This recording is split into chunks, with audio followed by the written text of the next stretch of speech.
Alright everyone, what's going on? Well, as the title says, I'm going to be doing something hopefully fairly simple today.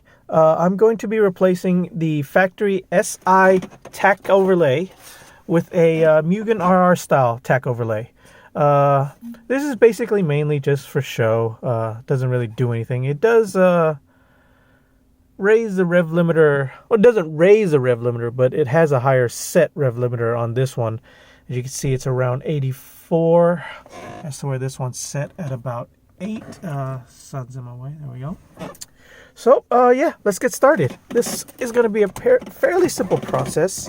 You're going to want to start off by taking this lower kick panel. Just got to find a place. There you go. Pry it off. There you go. There you go. That comes right off.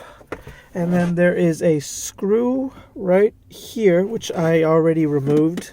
And I believe that is the only one. So, and then I'm going to, pull this down and out so I can have room to take this out. Obviously, mine's going to be a bit easier to maneuver out because my wheel is detachable. Since I installed the Mugen wheel right under there. Sorry, the sun is super annoying this morning. Alright, sorry, doing this one-handed is not the easiest thing in the world. Alright, there you go. That all pops out. Fairly simple.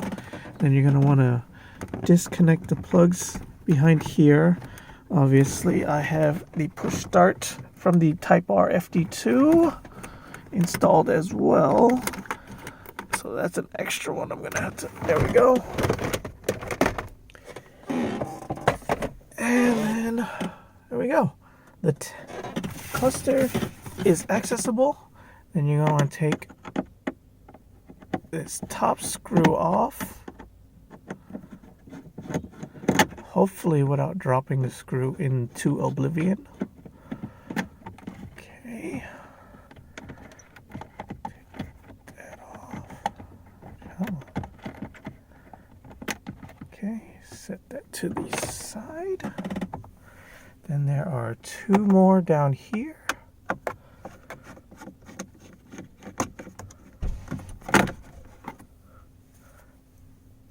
One over here. Come on.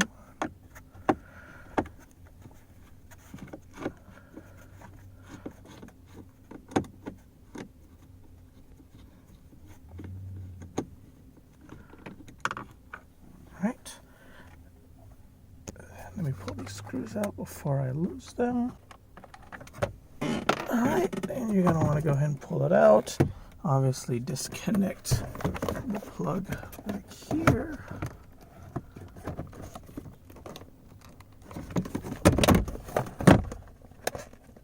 There you go. And then, yeah, let's go inside Mark's shop and I'll show you how to take this apart. Alright, so the first thing you're going to want to do is you're going to want to pry off these little tabs right here. 3, 4, 5, and 6. Now they don't take much pressure, so all you gotta do is just kind of go, push them in. I've kind of already done it, so let's see if, yep, I can do that one-handed. Okay. And then, actually, you know what? That was probably a mistake. I probably could have just taken it off from these black ones and just taken the whole clamshell off, but this gives you a time to go ahead and clean off any dust or dirt that's in there, or kind of like polish up this little grit that mine has come over on the years. So I'll go ahead and clean that later. So yeah, you know what? Go ahead and push some of these black tabs out all around. So you know what? Let me see if I can put my phone down. Can I? Yeah. Alright, so that was a lot easier than expected. I really just kind of unclipped one side and the whole thing kind of popped off. Hopefully I didn't break any tabs. Doesn't look like it. So now, what you're going to do is you're going to want to take off this silver trim right here. And I believe...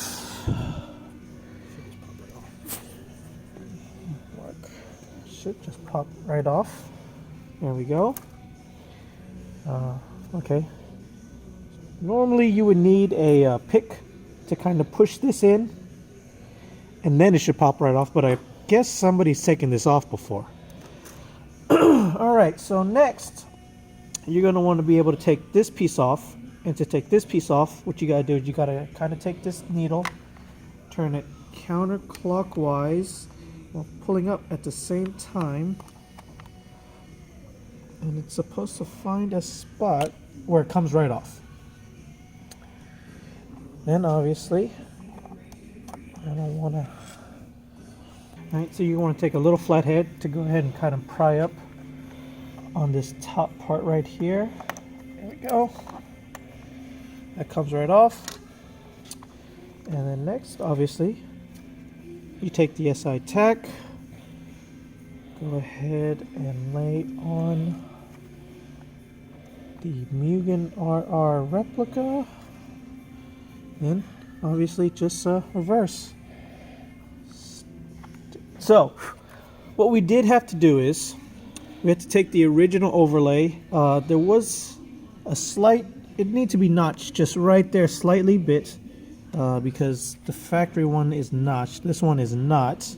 It's made a little smaller, but I guess they just didn't make it quite small enough. And then also we need to trim off these little corners right here so that the clip can pop back in.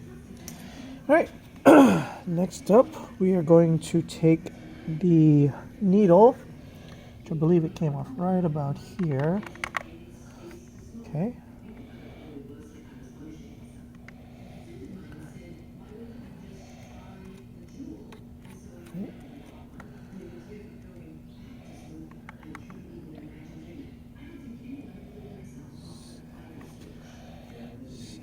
At 0, and there you go. Next you will lay back over the silver trim. There we go. Clicked right in. Then the black piece, all sides click. Then take your clamshell. Now is a good time to make sure all the dust is out that you don't want.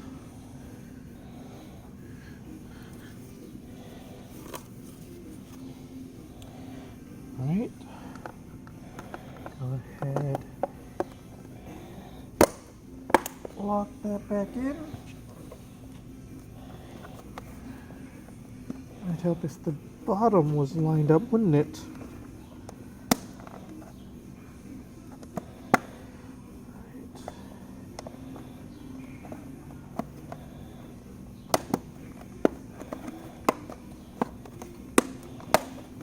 There you go.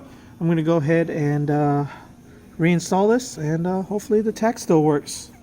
Okay, now before I go ahead and reinstall everything, I'm just going to go ahead and give it a quick start. Alright.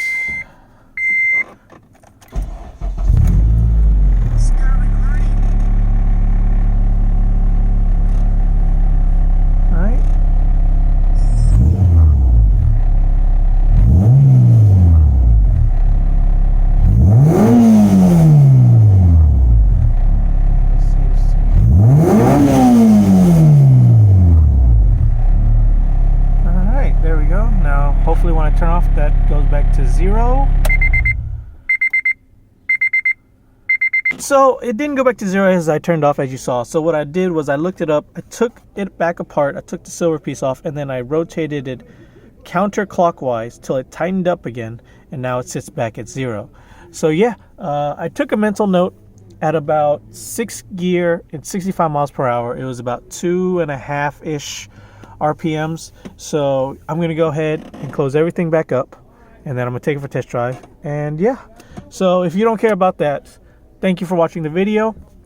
Make sure to subscribe for more content. You know, we're gonna be working on the hatch. The 240 videos are coming up. You know, 2019 is hopefully gonna be a big year for us. And yeah, subscribe to tag along with the journey. So until next time, guys, later.